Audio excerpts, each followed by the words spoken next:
친구가 많다고 해서 진정으로 행복하다고 말할 수 있을까요? 돌아가신 제 어머님께서 생전에 하신 말씀이 떠오릅니다. 지나고 보니 혼자 있는 게 더 좋더라. 그때는 도무지 이해할 수가 없었습니다. 사람은 누군가와 어울리며 살아가는 게 당연한 이치라고 믿었으니까요. 그런데 나이가 들수록 어머니의 그 말씀이 새삼 가슴에 와 닿습니다. 결국 인생이란 혼자서도 즐겁게 살아갈 줄 아는 사람이 진짜 행복한 사람이라는 걸 깨닫게 되었으니까요. 구독과 좋아요는 영상 제작에 큰 힘이 됩니다. 안녕하세요. 오늘도 평안한 하루 보내고 계신가요? 우리 삶에서 정말 중요한 것 중 하나는 곁에 누가 있는가 하는 것입니다. 사람은 혼자 살 수 없다고들 하죠. 그래서 누군가와 함께 있다는 사실만으로도 위안을 삼기도 합니다. 하지만 시간이 흐르며 알게 되었습니다. 꼭 많은 사람과 어울려야만 외롭지 않은 건 아니라는 걸요. 무턱대고 곁에 사람을 두는 것이 아니라 나를 진정으로 아껴주는 사람을 옆에 두어야 합니다. 외롭다고 해서 아무에게나 마음을 여는 건 오히려 마음의 짐을 더할 수도 있기 때문이죠. 내가 소중한 사람이라면 내 곁에 있어야 할 사람도 그만큼 귀한 존재여야 합니다. 서로를 존중하고 배려하는 관계가 아니면 그저 곁에 있는 것만으로는 외로움을 채울 수 없습니다. 오늘은 고양시 일산에 거주하시는 한 할머니께서 들려주신 이야기를 나누려 합니다. 할머니는 자신의 삶을 되돌아보며 진정으로 사람과 함께 살아간다는 것이 무엇인지 생각하게 해주셨습니다. 그분의 이야기를 통해 우리 삶에서 사람과의 관계가 어떤 의미를 지니는지 함께 느껴보셨으면 합니다. 할머니는 어린 시절 경제적으로 넉넉하지 못한 가정에서 자라셨다고 합니다. 비록 가난했지만 부모님은 사람들과 따뜻한 정을 나누는 분들이셨죠. 그 덕분에 할머니 역시 타인을 소중히 여기는 마음으로 자라날 수 있었습니다. 그러던 어느 날 부모님의 권유로 전혀 알지 못했던 남성과 혼례를 올리게 되셨습니다. 당시에는 그게 너무도 자연스러운 일이라 생각했고 순순히 부모님의 뜻을 따랐다고 하셨어요. 하지만 그것이 할머니 삶에 고단함을 가져오는 시작이었습니다. 겉보기엔 준수했던 남편은 술이 들어가면 전혀 다른 사람으로 변했습니다. 평소에는 웃으며 자상하던 사람이 술만 마시면 눈빛이 달라지고 목소리가 높아졌죠. 할머니는 그런 남편이 두렵기도 했지만 주변에도 다 비슷한 줄로만 알고 참고 살아가셨습니다. 그저 위로는 남편을 공경하고 아래로는 아이 셋을 열심히 키우는 게 자신의 역할이라 믿으며 말이죠. 그런 삶 속에서 하늘이 알아준 듯한 선물이 있었으니 바로 둘째 아들이었습니다. 장남은 일찍이 철이 들어 집을 떠났고 막내는 아직 어렸지만 둘째만큼은 늘 곁에서 엄마를 걱정하며 어린 나이에 어른스러운 마음을 보여주곤 했죠. 둘째는 아버지를 닮아 잘생겼고 어머니를 닮아 성품도 곱고 따뜻했습니다. 동네 사람들도 입을 모아 칭찬할 정도였고 할머니는 그런 둘째가 늘 자랑스러우셨다고 해요. 그런 둘째가 대학에 갈 나이가 되었지만 현실은 냉정했습니다. 생활비도 빠듯한 상황에서 학비까지 감당하기란 거의 불가능에 가까웠죠. 남의 집에서 바느질하고 식당 일까지 하며 열심히 모은 돈은 남편의 술값과 도박으로 줄줄 새어 나갔고 손에 남는 것이 거의 없었습니다. 장남은 이미 결혼의 타지에 나가 살았고 도움을 요청해도 바쁘다는 말만 돌아왔습니다. 그럼에도 할머니는 차마 둘째에게 널 대학에 보낼 수 없다는 말을 꺼낼 수 없었습니다. 아이의 꿈을 꺾는 일이 부모로서 너무나도 마음 아팠기 때문입니다. 결국 눈을 꼭 감고 둘째에게 사실대로 털어놓았습니다. 학비를 마련할 수 없을 것 같다고 말하면서 서러움이 복받쳐 눈물이 쏟아졌죠. 그러자 둘째는 어머니의 손을 따뜻하게 잡으며 말했습니다. 괜찮아요, 어머니. 제가 수석 합격이라 전액 장학금 받았어요. 걱정하지 마세요. 그 말에 할머니는 세상을 다 얻은 듯한 마음이 드셨다고 합니다. 둘째는 그렇게 대학에 입학했고 공부만 하는 게 아니라 과외로 용돈까지 벌어가며 집안 살림에도 보탬이 되었습니다. 덕분에 할머니는 식당 일을 줄일 수 있었고 막내 아들까지 대학에 보낼 수 있는 여유가 생겼죠. 세월이 흐르고 할머니의 허리가 점점 굽어가던 어느 날이었습니다. 잠시 외출하고 돌아온 집안에선 남편이 거품을 물고 쓰러져 있었습니다. 깜짝 놀란 할머니는 급히 병원에 연락했지만 외진 시골이라 구급차가 도착하려면 한참 걸릴 상황이었죠. 동네 분들의 도움을 받아 남편을 차에 태우고 병원으로 달려갔습니다. 의사는 급성 뇌출혈로 보인다며 상태가 매우 위중하다고 했습니다. 자식들에게 즉시 연락하라고 했지만 장남에게 여러 번 전화를 걸어도 받지 않았습니다. 결국 둘째에게 연락을 하자 벨이 2번 울리기도 전에 전화를 받았습니다. 둘째는 할머니의 떨리는 목소리를 듣자마자 아무 말 없이 당장 병원으로 가겠다고 했습니다. 정말 얼마 지나지 않아 서울에서 먼 시골 병원까지 숨 가쁘게 달려온 둘째. 곁에는 젊고 단정한 아가씨가 함께였는데 알고 보니 둘째가 만나고 있는 사람으로 가정일엔 나도 함께 해야 한다며 자청해서 따라온 이었다고 합니다. 병원에 도착한 둘째는 할머니를 조용히 구석 자리에 앉히고 아가씨에게 곁을 부탁한 뒤 의사와 직접 이야기를 나누며 필요한 조치를 서둘렀습니다. 뒤이어 막내도 병원에 도착했고 할머니가 장남은 아직이냐고 묻자 둘째는 조용히 형이 아마 바쁜가 봐요라고 답했죠. 나중에 알게 된 사실은 장남은 아내와 싸운 뒤 술을 마시며 모든 연락을 무시하고 있었다는 것입니다. 그렇게 할머니는 둘째, 막내, 그리고 후에 둘째 며느리가 되는 아가씨와 함께 남편의 마지막을 지켰습니다. 결국 할머니는 하루아침에 과부가 되었고 둘째가 나서서 장례 절차를 모두 도맡아 처리했습니다. 할머니는 오롯이 상복을 입고 그동안의 삶을 되돌아보는 시간을 가질 수 있었습니다. 하지만 평온함도 잠시 장례식장에 늦게 나타난 장남은 술에 잔뜩 취해 있었습니다. 왜 나한테 먼저 연락 안 했냐? 둘째만 챙기는 거냐며 고래고래 소리치며 난동을 부렸죠. 할머니는 그 순간 가슴이 무너지는 것 같았다고 회상하십니다.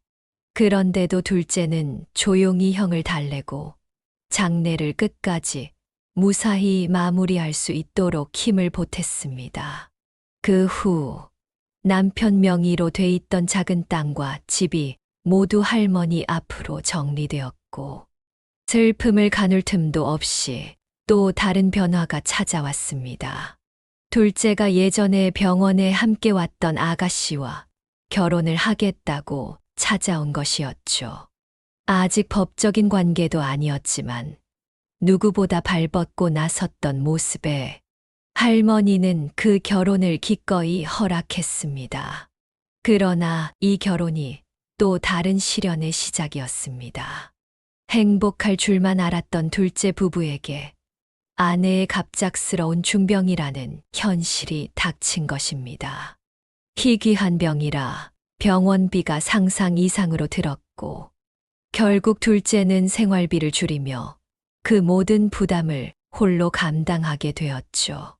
보통 자식이 생활비를 줄이면 서운한 게 부모 마음이지만, 둘째는 할머니에게 항상 성실했던 아들이었기에 서운함보다 안타까움이 앞섰습니다.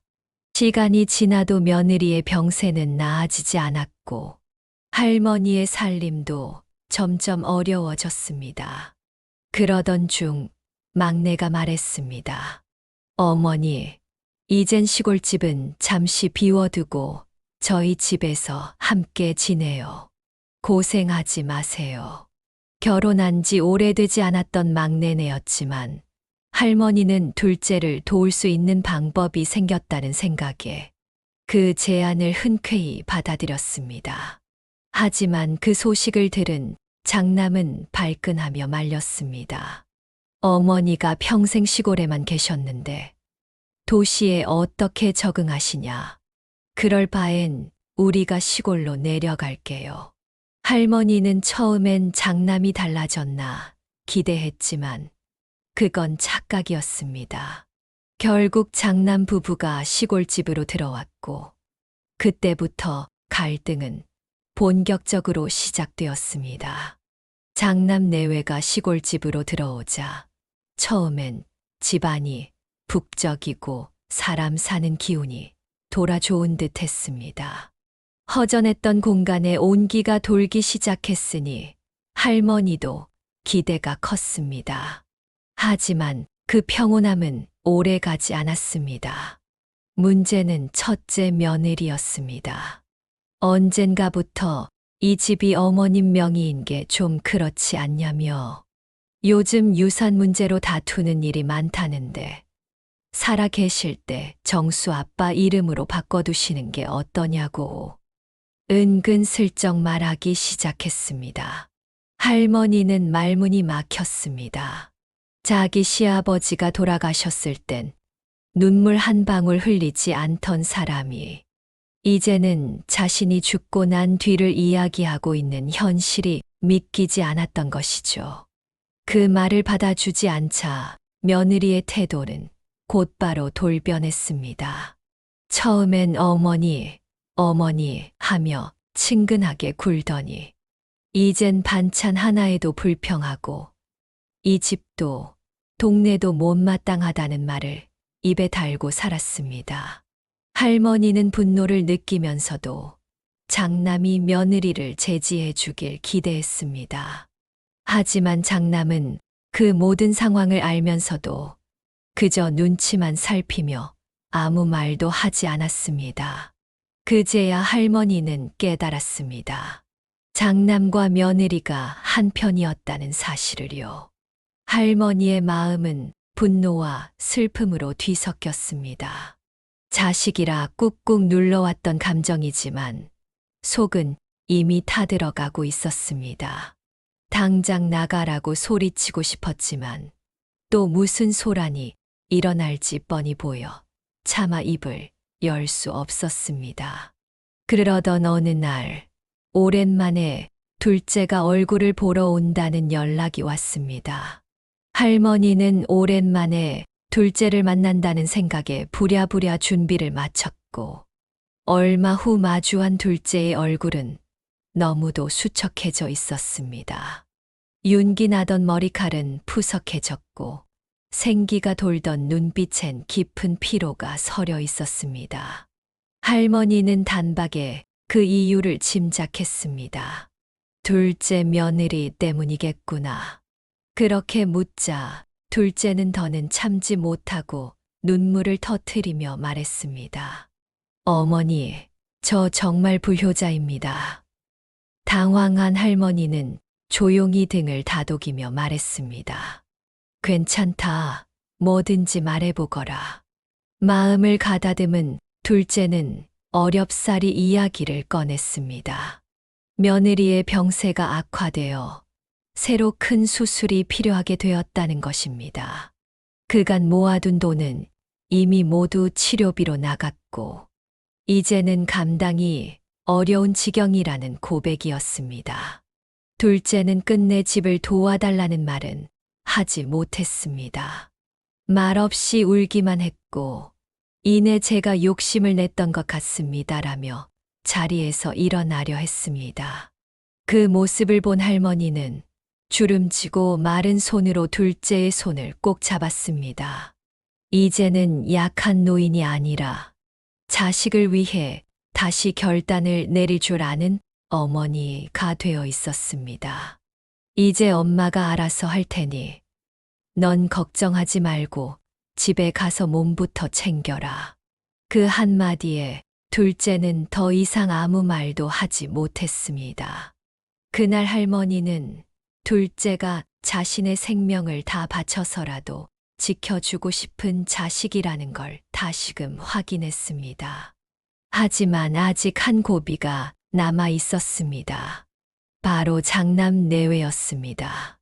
집으로 돌아온 할머니는 곧바로 장남 부부를 불러 결정을 통보했습니다. 이 집과 재산을 둘째에게 넘기겠다고 말이죠. 예상대로 장남은 벌컥 화를 냈습니다. 지금까지 어머니를 모신 건 저희인데 이게 말이 됩니까? 자식에 대한 배신 아닙니까? 그 말에 할머니는 기가 막혔습니다. 고작 몇 달 같이 지냈을 뿐이고 지금껏 집안일을 묵묵히 챙긴 건 둘째였는데 말이죠. 그래도 잠시 흔들릴 뻔한 마음을 할머니는 굳게 다잡았습니다. 평생 조용히 살아왔던 자신에게 둘째가 처음으로 손 내민 순간이었으니까요. 도움을 요청한 자식을 외면하는 어머니는 이 세상에 없다고 할머니는 생각했습니다. 결국 장남 부부는 할머니의 뜻이 바뀌지 않자 짐을 싸서 집을 떠났고 이후에 우리한테 기대하지 말라는 말을 남기고는 돌아보지 않았습니다. 가슴 한켠에 대못이 박히는 듯 했지만 할머니는 담담히 둘째에게 전화했습니다. 이제 내가 알아서 해라. 전화기 너머에서 들려온 둘째의 오열은 그 어떤 감사보다 깊은 진심이 느껴졌다고 합니다. 할머니는 그 순간 자신의 결정이 결코 틀리지 않았음을 확신했다고 말하십니다. 이제 할머니는 고양시 일산에 위치한 아파트 단지에서 혼자 살고 계십니다. 젊은 부부들이 많이 사는 곳이라 처음엔 낯설었지만 아이들이 뛰노는 소리 덕분에 마냥 적적하지만은 않다고 하셨어요. 둘째와 막내는 이따금 찾아오지만 장남에게서는 여전히 아무런 연락도 없습니다. 하지만 예전처럼 서운하지는 않다고 하십니다. 많은 일을 겪고 나니 이제는 마음이 한결 단단해졌기 때문이죠. 남편을 잃고 장남 부부와의 갈등을 겪으며 할머니는 큰 깨달음을 얻었다고 합니다. 세상은 결국 내가 나를 제대로 지켜야 한다. 자식이라 해도 부모를 외면할 수 있는 게 현실이다. 그 사실을 받아들이며 할머니는 진짜 혼자 살아가는 법을 배우셨다고 말합니다. 하지만 그렇다고 외롭기만 한 건 아닙니다. 오히려 할머니는 혼자일수록 더 자주 밖으로 나가고 사람들과 말을 섞어야 한다고 강조하십니다. 집 안에서 벽만 생각하다 보면 금세 정신이 무너질 수 있기에 잠깐이라도 산책을 하고 다른 사람들과 눈을 마주치는 것이 정신 건강에 무엇보다 중요하다고 말이죠. 할머니는 매일 산책로를 걸으며 자연과 사람을 관찰합니다. 지저귀는 새소리, 손을 잡고 걷는 연인들, 벤치에 앉아 사색에 잠긴 이들의 모습에 애써 자신만의 명상과 배움을 얻는다고 하세요. 명상이라는 게 별건가? 자연을 보고 사람을 보며 조용히 내 생각을 정리하는 거지. 새들은 매번 아름답게 노래하며 성실히 살아가는 태도를, 운동하는 젊은이들은 자기 관리를 통해 건강을 지켜가는 중요성을 가르쳐 준다고 합니다. 젊었을 땐 잘생긴 남편이 자랑이었지만 늙어가며 모든 외모는 시들 수밖에 없습니다. 결국 남는 건 단 하나, 정신의 건강이라는 걸 절실히 깨달았다고 하셨습니다. 할머니는 남편이 늙어가며 요실금 증세까지 보였던 기억을 떠올리며 그때 이후로는 술 한 방울도 입에 대지 않았다고 단호히 말씀하십니다. 아무리 미남이었던 사람도 늙으면 다 쭈글쭈글해지는 게 인생이니까요. 내 정신만큼은 내가 끝까지 지켜야 한다는 다짐으로 매일을 살아가신다고 합니다.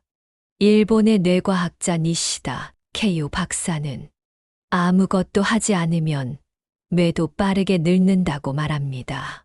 보통 사람들은 나이가 들어야 뇌가 늙는다고 생각하지만 사실은 30대부터 노화가 시작된다고 하죠.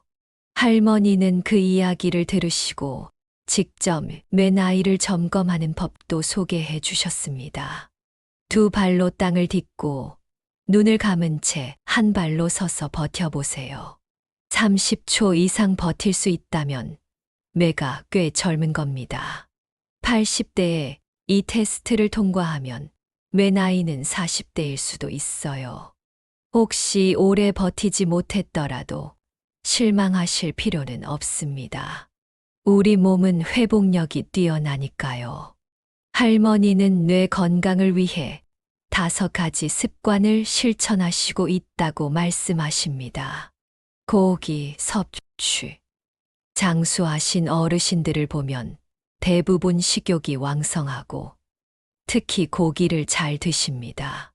고기의 단백질은 뇌 기능에 필수적인 아미노산 공급원이라고 해요. 식사를 즐기기, 맛있게 먹고 제대로 챙겨 먹는 일은 몸과 뇌에 직접적인 에너지를 줍니다. 식사를 소홀히 하면 뇌도 같이 굶는다고 하십니다. 따뜻한 집 유지지. 겨울에 집이 추우면 혈압이 오르고 치매 위험도 높아집니다. 실제로 연구 결과 집이 따뜻한 사람들의 뇌 나이가 평균 10년 더 젊었다고 하죠. 메모 습관. 방금 들은 말도 있는 일이 잦아졌다면 메모를 시작하라는 조언입니다. 기억하려는 행동 자체가 뇌를 활성화시킨다고 하셨어요. 긍정적인 언어 사용. 피곤하다, 지친다 같은 부정적인 말은 뇌를 더 지치게 만듭니다.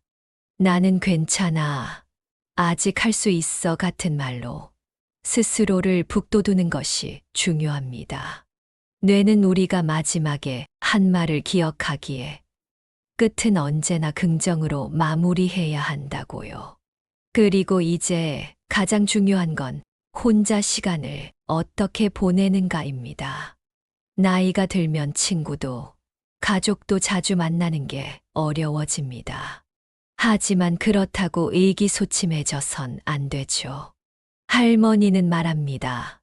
이 삶은 아직 끝나지 않았고 혼자 있는 시간은 내가 나를 더 잘 아는 기회가 된다. 그래서 권합니다. 모임에 나가 보세요. 경로당이든 지역 소모임이든 사람과의 교류는 새로운 에너지를 줍니다. 나만의 취미를 만드세요. 식물 가꾸기, 산책, 요리 등 누구와도 공유하지 않는 몰입의 시간이 필요합니다.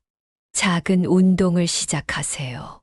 가볍게 산책을 하며 사람들과 스쳐가는 대화라도 나눠보세요. 움직일수록 사람은 살아있음을 느낍니다.